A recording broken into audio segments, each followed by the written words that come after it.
Muy bien, seguimos con Aristóteles y Tomás de Aquino. En este tema 13 de filosofía. Os decía que la ética de Aristóteles es sumamente importante. En el pensamiento occidental se ha dicho que su ética y la ética de Kant son las que más trascendencia han tenido y las más valiosas. Bueno, vamos a ver. Eh, hay dos nociones fundamentales en la ética de Tomás de Aquino, que serían la noción de virtud moral y la noción de felicidad, eudaimonía. La ética de Aristóteles es una ética teleológica porque afirma que nuestro bien es nuestro fin y nuestro fin es la felicidad. Ahora bien, nosotros podemos aspirar a una felicidad, digamos, en sentido primario, que sería una felicidad divina, en la medida en que en nosotros hay una facultad que es la razón, en su uso más elevado, que es el del conocimiento por lo que el conocimiento mismo vale. A eso lo llama Aristóteles la contemplación. Bueno, pues en la medida en que nosotros somos capaces de aspirar a ese conocimiento, somos capaces de aspirar a esa felicidad divina. Sin embargo, dado que nosotros somos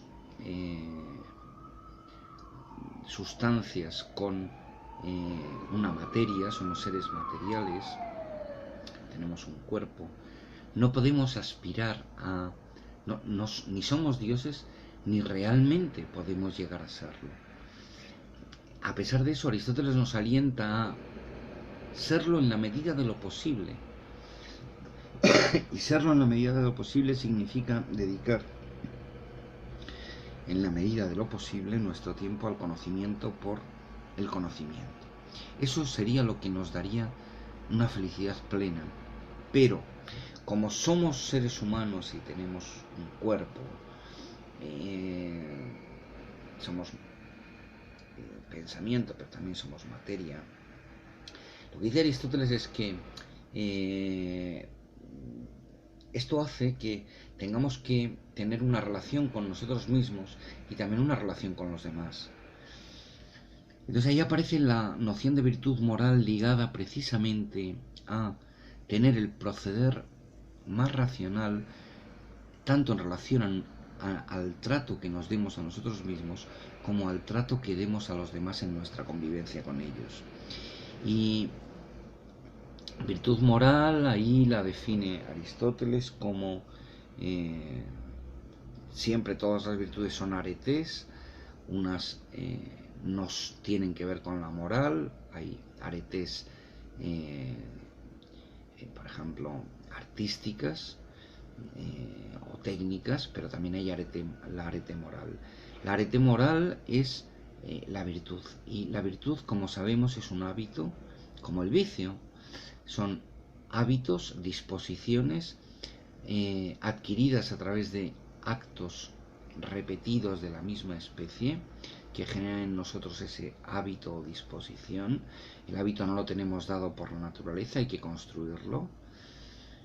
Y entonces la virtud moral es la disposición a elegir el término medio entre dos extremos que son viciosos, uno por exceso y otro por defecto.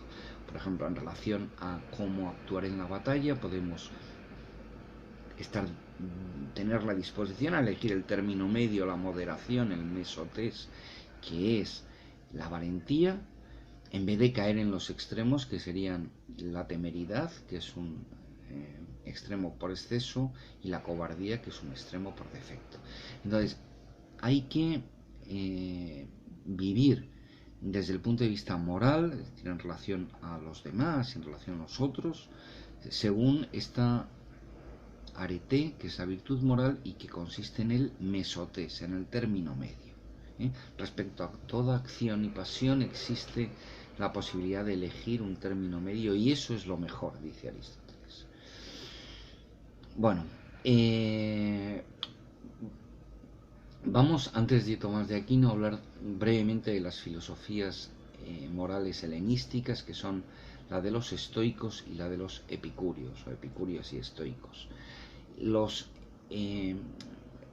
De los epicúreos tenemos, al final de la lección tenemos unos cuantos textos de Epicuro.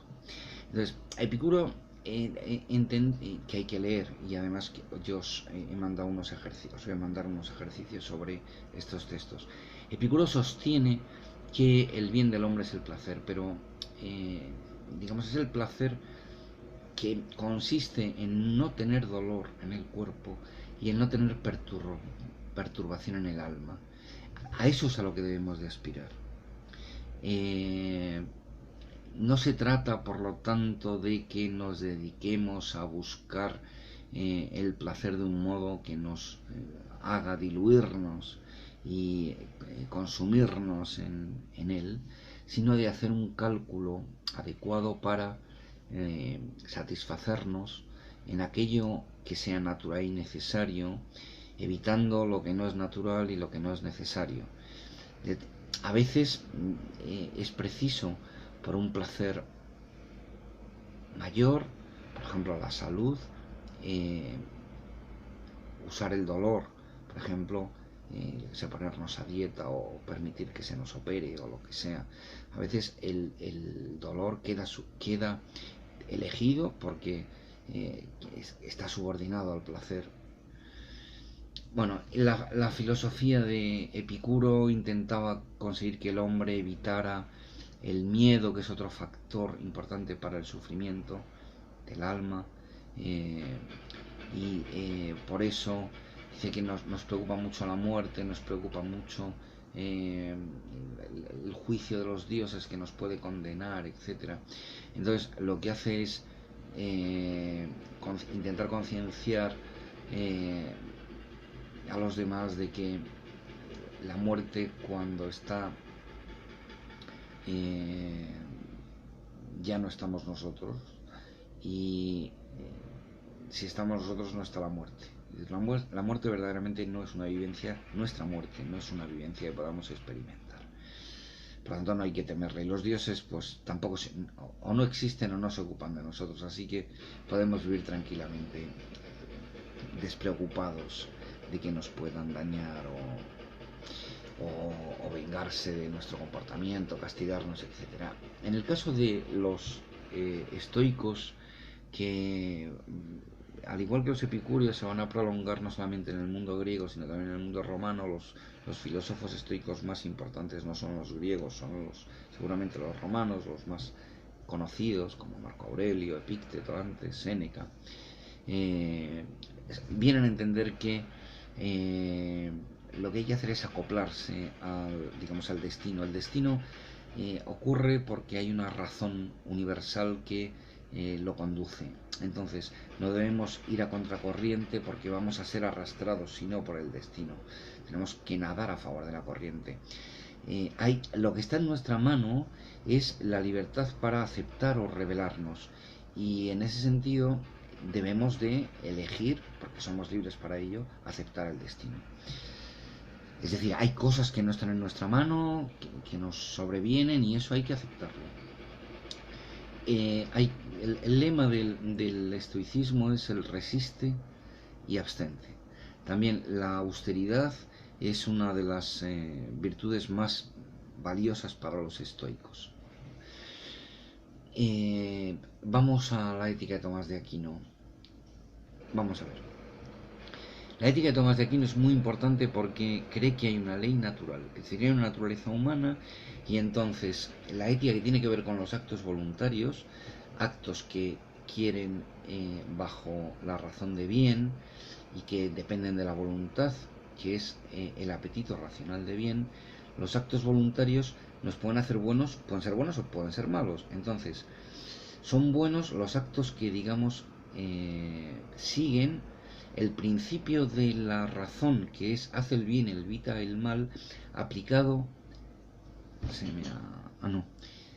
aplicado a nuestra naturaleza. Nuestra naturaleza tiene ciertas tendencias, es decir, somos unos seres naturales y por ello tenemos ciertas tendencias a la vida en sociedad, tendencias a la procreación porque somos animales, tendencias a subsistir porque somos sustancias. Entonces hay que respetar estas tendencias que hay en nosotros y no ir contra ellas, porque entonces estaríamos aplicando el principio de hacer el mal en vez del bien. Hacer el bien y evitar el mal es permitir que nuestras tendencias lleguen, nuestras tendencias naturales, digamos, lleguen a su fin. Dice Tomás de Aquino que los principios que emanan de la conjunción de ese principio y de las tendencias de la naturaleza humana constituyen la ley natural, y que esos principios de la ley natural son evidentes, inmutables y universales. Incluyen, por supuesto, cosas como no debemos de matar, no debemos de mentir, no debemos suicidarnos, más o menos el decálogo que dan los 10 mandamientos. Eso es lo que, según Tomás de Aquino, se puede justificar racionalmente con su filosofía moral. Bueno, pues aquí dejo esta primera parte de la lección, ¿vale? Os la cuelgo. Adiós.